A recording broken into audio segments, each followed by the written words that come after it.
Shot my turkey,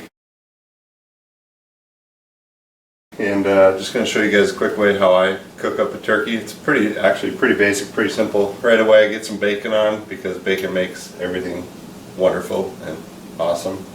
So get those on right away, and then I'm going to show you how to clean up the turkey. We're going to do turkey tender with tomato. I'm going to make a little gravy on toast, so I'll show you that in just a second. I got the turkey tender out. This is the part that's just underneath the breast, right against the turkey bone, and it connects up to the wing. And there's this little tendon up there that I don't know. You can cook it with it in. I don't know if you guys can see that. You might want to get up close so you can. But beneath this, there's a thin little. You can see the white strip that runs all the way down the length of the tender.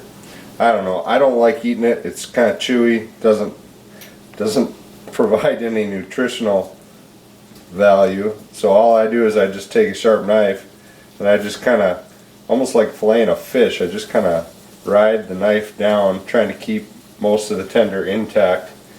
And you can see that big white tendon that runs all the way through. I don't like that part. I don't really know anybody that does, and then I just flip it over like a fish. And then I just run my knife lengthwise down on this side to kind of just clean it out of there as far as I can. You don't have to go full length because I do like keeping the tender intact as much as possible. And I just take my knife. There we go. That's a hard, chewy part that is really kind of gross, so get that out of there. Alright, you can use anything like flour. You can season your flour. You can use any type of seasoning. You can use crackers, whatever you want. Panko, it doesn't matter. I like this Shore Lunch Cajun style. I like a little spice, so you don't need a lot. Just some sort of breading, and some people use a egg or something to get it to bind. But I find just the moisture of the turkey works just fine. So it's totally your call. You do what you want. All right. The breading isn't really a science as far as how much you use, just enough to get it coated. And then make sure you wash your knife, because I'm going to use the same knife to cut my tomato, and going on raw turkey, probably not a great idea. So I just washed it, and then I've been using this half of the cutting board, so I'll just use the other half to cut my tomato. Actually, you know what? I can cut it probably right here. You just need one slice for the sandwich to work. We'll set that off to the side. Our turkey's coated. Our bacon, I flipped it, pretty much almost done. I like a little more wiggly bacon, doesn't have to be burnt like ash. So we're good to go there. We'll come back over here and get the bacon off. Okay, I'm just going to get the bacon off, let it kind of rest and cool down. Yeah, you can put it on like paper towel or something like that, or not. But you have a bunch of bacon grease in there, and the salt from the bacon, everything like that, is also going to season your turkey, so you don't need to put any extra oil or anything. Just lay it right there, put your cover back on, and I have it on about medium to high heat, and then I'll just cook that each side probably 2.5 to 3 minutes. Your internal temp you're shooting for, if you were, actually temping, is about 165. Alright, so again, medium-high heat. I got my toast done, bacon and tomato. This is nice and golden brown. Okay, so then you can just get it unstuck from the pan.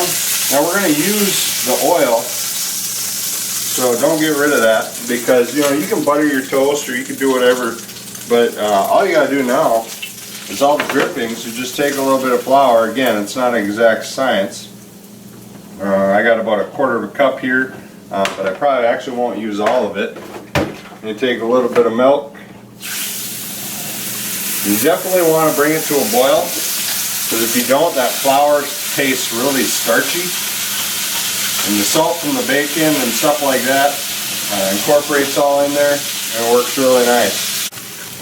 And again, just using your fork to scrape off the drippings from the bottom of the bacon and the seasoning from the turkey. But you see how it's kind of thickening up right now? I can still probably use a little more milk. And then I like salt and I like pepper, so I'm going to add some of that, even though the salt from the bacon is probably going to be good for most people. I just like a little more. That's just me. Again, if you get that, if you get the flour to a boil, it won't have that kind of dull, starchy taste. So just a little food for thought on that one. For those, if you kind of take it and it just tastes bitter. A lot of people just end up adding more salt at that point when they actually just need to bring that that to a boil, or to the flour to a boil. So see how we're kind of getting a nice, kind of just a smooth gravy here.